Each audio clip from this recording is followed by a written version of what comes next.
एस्तरको पुस्तक बाइबलका पुस्तकहरूमध्ये यो सबैभन्दा रोमाञ्चक तथा अनौठो पुस्तक हो। यो कथा इस्राएलीहरूलाई तिनीहरूको भूमिबाट बेबिलोनी निर्वासनमा लगिएको करिब 100 वर्षपछि भएको घटनाको बारेमा हो। त्यहाँ केही यहुदीहरू यरुसलेमबाट फर्केका थिए। एजरा र नेहेम्याहलाई याद गर्नुहोस्, तर धेरै फर्केका थिएनन्। यो एस्तरको पुस्तक प्राचीन पर्सिया साम्राज्यको राजधानी सहर सुसन बस्ने यहुदी समुदायको बारेमा हो। यस कथाका मुख्य पात्र भनेका दुई यहुदीहरू हुन्, मोर्दकै र तिनकी भतिजी एस्तर। साथै यहाँ पर्सियाका राजा छन् जो यस कथामा दाख मध्येको प्रभावमा रहेका व्यक्तिको रूपमा आउँदछन्, अनि यहाँ पर्सियन अधिकारी हामान छन् जो धूर्त खलनायक हुन्। अब यो बाइबलकै एउटा अनौठो पुस्तक हो, मुख्यतया यो तथ्यको लागि कि यसमा परमेश्वरको नाउँ कहीँ पनि उल्लेख गरिएको छैन, एक पटक पनि छैन। यसले तपाईलाई अचम्मित बनाउन सक्छ। मेरो मतलब के बाइबल परमेश्वरको बारेमा होइन र? तर वास्तवमा यो त अज्ञात लेखकको एक शानदार शैली हो। उनले यहाँ परमेश्वरको कामलाई खोज्दै यो कथा पढ्न आमन्त्रित गर्दछन्, जसको संकेतहरू जताततै पाउँदछौं।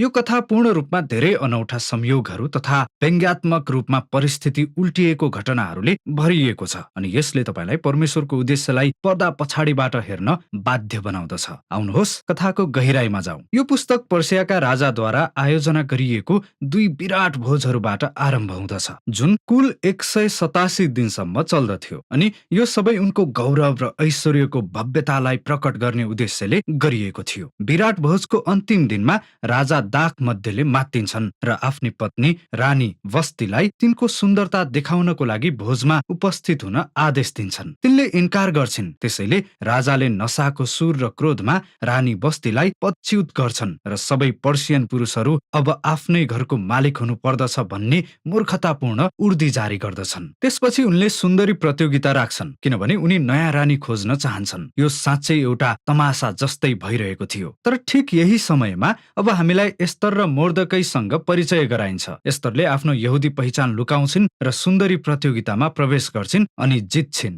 अनि राजा एस्तरसँग यति मोहित हुन्छन् कि उनले तिनलाई उच्च दर्जा दिएर पर्सियाको नयाँ रानी बनाउँछन्। तर त्यो भन्दा पनि अप्रत्याशित कुरा यो हुन्छ कि राजाको हत्या गर्ने षड्यन्त्र रचेका दुई राजकीय पहरादारहरूको कुरा मोर्दकैले सुन्छन्। त्यसैले उनले एस्तरलाई जानकारी दिन्छन् अनि उनले फेरि राजालाई बताउँछिन्, अनि मोर्दकैले राजाको जीवन बचाएको श्रेय पाउँछन्। यहाँ सुरुवातीदेखि नै परमेश्वरको नाउँ कतै पनि उल्लेख गरिएको छैन, तर यो सबै ईश्वरीय प्रबन्धमा भइरहेको पाउँदछौं। यहाँ परमेश्वरले के गर्दै हुनुहुन्छ, यसको लागि तपाईले लगातार पढ्दै जानुपर्छ। त्यसपछि हामीलाई हामानसँग परिचय गराइन्छ, जो वास्तवमा पर्सियन थिएनन्। तिनलाई अगागि भनिएको छ तिनी प्राचीन कनानीहरूका सन्तान थिए। पहिलो शमूएल 15 अध्याय सम्झनुहोस्। राजाले हामानलाई राज्यको सर्वोच्च स्थानमा पदोन्नति गर्छन्, अनि सबैले हामानको अगाडि घुँडा टेक्नु भनी आदेश दिन्छन्।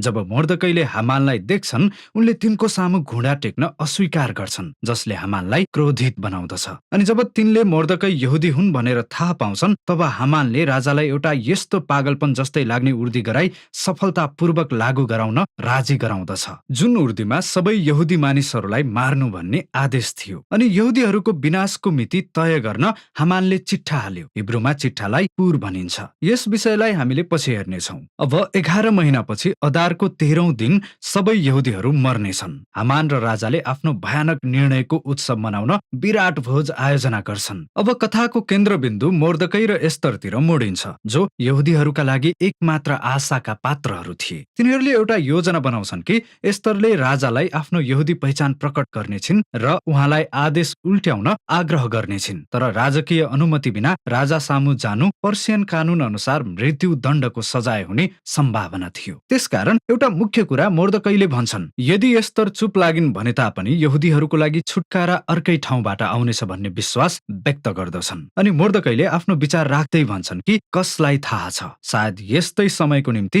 तिमी रानी बनेकी हुन सक्छौ। एस्तरले बहादुरी साथ जवाफ दिन्छिन् र उनी राजा कहाँ जाने योजना बनाउँछिन् र भन्छिन्, यदि मेरो नाश भए पनि होस्। अब यहाँ के प्रकट हुन्छ भने हामी हामानका सबै दुष्ट योजनाहरू व्यङ्ग्यात्मक रूपमा उल्टिएका घटनाहरू पाउँदछौं। एस्तरले राजा हामानलाई पहिलो विराट भोजमा निम्तो गर्छिन् र भोलिपल्टको विशेष भोजमा पनि उनीहरू दुवैलाई विशेष अनुरोध गर्न चाहेको कुरा बताउँछिन्। हामान भोजमा पुरै मात्तिन्छ र भोजलाई छोडेर जान्छ र उसले मोर्दकैलाई बाटोमा देख्दछ। ऊ क्रोधित हुन्छ र मोर्दकैलाई बिहान खम्बामा टाङ्न भनी एउटा अग्लो खम्बा निर्माण गर्न आदेश दिन्छ। अब यस्तो लाग्छ कि यहुदी र मोर्दकैका लागि यो भन्दा नराम्रो अवस्थाहरू अरू केही हुन सक्दैनन्। तर अचानक कथाले नयाँ मोड लिन्छ। त्यो रात राजा सुत्न सक्दैनन् र त्यसैले उनले राजकीय इतिहासका पुस्तकहरू पढेर सुनाउन भन्छन्। अनि मोर्दकैले कसरी राजाको ज्यान जोगाएका थिए भन्ने कुरा आफ्नो इतिहास पढ्ने व्यक्तिद्वारा पढेर सुन्छन्, जुन कुरा उनले पुरै बिर्सिसकेका थिए। त्यसैले बिहान जब हामान मोर्दकैको मृत्युदण्डको लागि अनुरोध गर्न दरबारमा आउँछन्, त्यो समय राजाले हामानलाई आफ्नो जीवन बचाएकोमा मोर्दकैलाई सार्वजनिक रूपमा सम्मान गर्न आदेश दिन्छन्। त्यसैले अब हामानले मोर्दकैलाई राजकीय घोडामा चढेर शहरको वरिपरि सवार गराउनु पर्ने र सबैलाई उनको प्रशंसा गर्न भन्नुपर्ने हुन्छ। अब यो क्षण सम्पूर्ण पुस्तकको कथाको मुख्य खण्ड हो। यहाँबाट हामानको पतन र मोर्दकैको उदय सुरु हुन्छ। यो कसरी हुँदछ भने हेर्नुहोस्। भोलिपल्ट एस्तरले दोस्रो विराट भोज राख्छिन्। त्यसैले राजा र हामान आइपुग्छन् र एस्तरले राजालाई जानकारी गराउँछिन् कि सबैभन्दा पहिले उनी यहुदी हुन् र दोस्रो हामानले उनको हत्या गर्न र आफ्नो जीवन बचाउने मोर्दकैलाई मार्ने र सबै यहुदीहरूलाई मार्ने आदेश जारी गरेका छन्। यो समयमा राजाले धेरै पिएका छन्। त्यसैले जब उनले यो खबर सुने, उनी थप मध्यले मातिन्छन् अनि उनले हामानलाई मोर्दकैको लागि बनाएको खम्बामा टाङ्न आदेश दिन्छन्। यसरी मृत्यु हुने कुरा हामानको लागि व्यङ्ग्यात्मक तथा त्रासदीपूर्ण थियो। हामानको मृत्युदण्ड भए तापनि यसले सबै यहुदीहरूलाई मार्ने उर्दीको समस्या समाधान गर्दैन। त्यसैले अब एस्तर र मोर्दकैमा ध्यान केन्द्रित हुन्छ, किनभने तिनीहरूले उर्दीलाई उल्ट्याउने योजना बनाउँछन्। तिनीहरूले पत्ता लगाउँछन् कि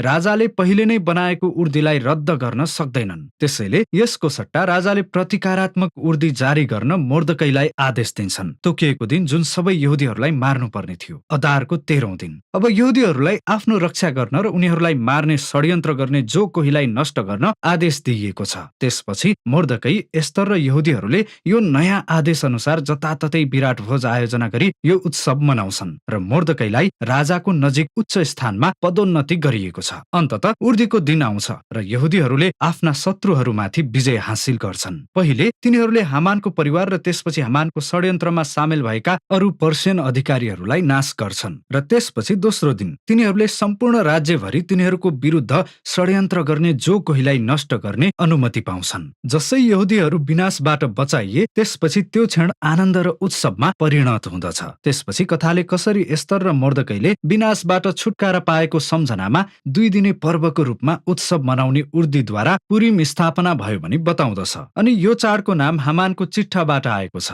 याद छ, पुर-इम। अब पुस्तक छोटो उपसंहारको साथ समाप्त हुन्छ, किनकि मोर्दकै राज्यमा राजादेखि दोस्रो दर्जामा उचालिए अनि अहिले हामीलाई यहुदीहरूको निर्वासनमा उनको राजकीय महानता र वैभवको बारेमा बताइएको छ। अब पछाडि फर्कौं। यो सम्पूर्ण कथा कसरी संरचना गरिएको छ भनी ध्यान दिनुहोस्। यो कथा व्यङ्ग्यात्मक तरिकाले परिस्थितिलाई उल्टिएको घटनाहरूले भरिएको थियो, तर हामी अब देख्न सक्छौं कि सम्पूर्ण कथालाई नाटकीय रूपमा परिस्थिति उल्टिने किसिमले नै संरचना गरिएको छ। कसरी भन्दा, राजाको महिमा र विराट भोज र आदेशहरू मोर्दकैको वैभव र विराट भोजहरू र अन्तमा उर्दीहरूद्वारा प्रतिबिम्बित छन्। एस्तर र मोर्दकैले पहिले राजालाई बचाए, तर अब अन्तमा तिनीहरूले सबै यहुदीहरूलाई बचाए। त्यसपछि यहाँ हामानको उचाइ र उर्दीहरू र विराट भोजहरू छन्, जुन मोर्दकैको उचाइ र उर्दीहरू र विराट भोजले उल्ट्याएका छन्। अनि त्यसपछि पुस्तकको केन्द्रमा एस्तर र मोर्दकैका योजनाका दृश्यहरू छन्। अनि त्यसपछि एस्तरका 2 विराट भोजहरूले सम्पूर्ण कथाको उल्ट्याइ र सबैभन्दा ठूला घटनाका फ्रेमको रूपमा काम गर्दछन्। हामानको अपमान र मोर्दकैको सम्मान। अति सुन्दर। यस पुस्तकको अर्को आकर्षक विशेषता पात्रहरूको नैतिक अलमल्लता हो। त्यहाँ अधिक मद्यपान, क्रोध, व्यभिचार र हत्या छ, जसको मोर्दकै र एस्तर एक भाग हुन्। गैर यहुदीहरूसँग विवाह गर्ने वा अशुद्ध खानेकुराहरू खाने जस्ता तोराहका धेरै आज्ञाहरूको उल्लङ्घनको कुरै नगरौं। त्यसैले कथाले मोर्दकै र एस्तरलाई नैतिक उदाहरणको रूपमा अगाडि राखेको छैन।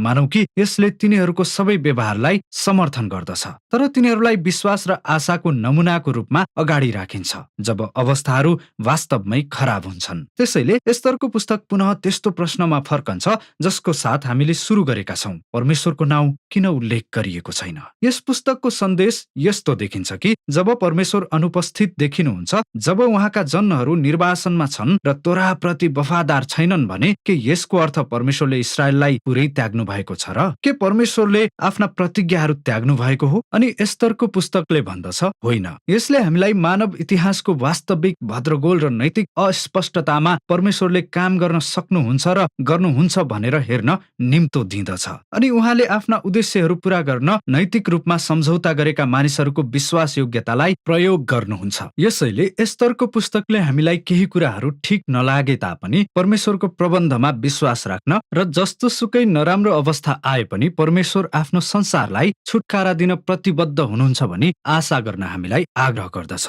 अनि एस्तरको पुस्तकमा भएका विषयहरू यी नै हुन्।